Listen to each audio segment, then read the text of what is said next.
These are very important. The small things, as you're a beginning student, starting to notice these small things are important. More important as a beginning student is to just work the routine, work the as best you can. And these are the subtleties that come up, but this is affiliate camp, so I think it's appropriate that we talk about the things that we never get a chance to talk about. The things that Grandmaster Tony just, has away in his brain somewhere. We'll try to pick them out. The little gold, the gold that's hidden in there.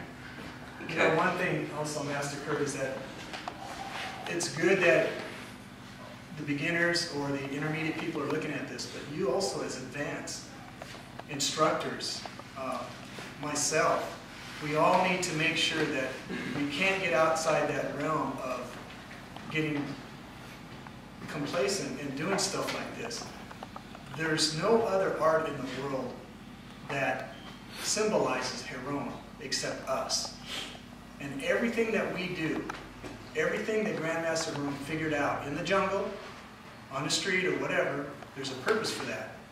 So I also highly recommend, if you're preparing for graduation, those are the things that we look for when we're evaluating you. Are you like this? Are you like that? Your number 2 is your elbow up here like this. Number 3, when you pull it back, is it way back here, or is it straight ahead, or to the side of you? Those are the things that you guys have. Anybody could swing a 1 and 2. I think, who was telling me the Jamaican? Yeah, there was a YouTube Jamaican tape. 2 female ladies in Jamaica were striking each other with machetes. And their first strike was a 1, right? Automatic. 1, 2, that fight was over because they got cut. And they were left foot lead. So we, as, like Master Kurt said, we're swordsmen. We're professional at what we do.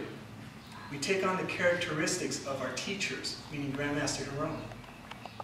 We try to convey that over to you so that you could just plant that in your mind, and it just becomes muscle memory. It's a habit. You just do it automatic.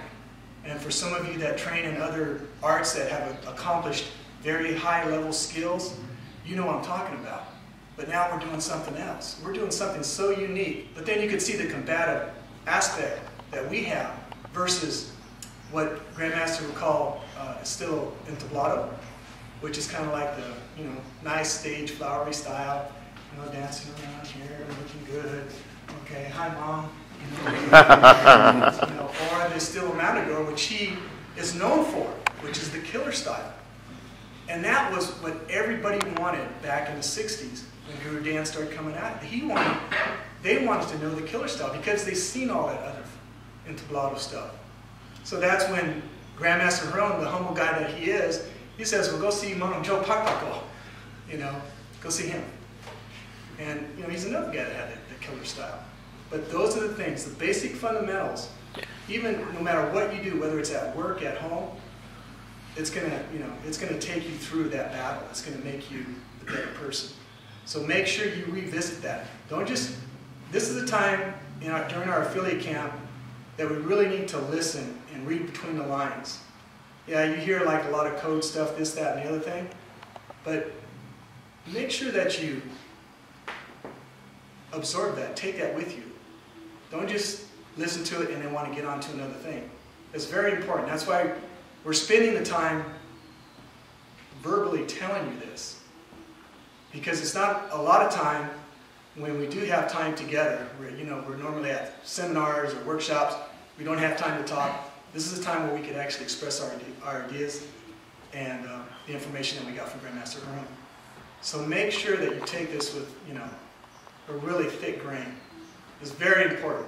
These little things like the number 1 with your elbows out, it just kills me when I see that. It kills me. And, you try to help everybody, you tell them, they do 1 or 2, and then they go back and do it again. So you gotta, as instructors or teachers or senior students, you gotta help those people. And never, ever, ever be afraid to ask a question. I'm still asking questions. So you guys need to ask questions. So, yeah. Thanks, Gina.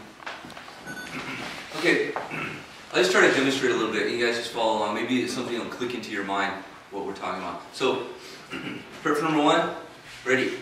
So back, right? Now my weight is down on my front. Look where your weapon is. Is it behind you, in front of you, in front of your face? Just up, right? Where's that?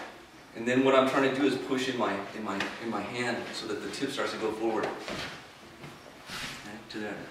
And I want to feed out. It's not a push, it's not a punch. I turn it and I cut. And then remember we talk about the control that I have. Anyone can do that. It takes a skilled swordsman that Grandmaster Bruin offered to us the knowledge to be able to touch and stop right there.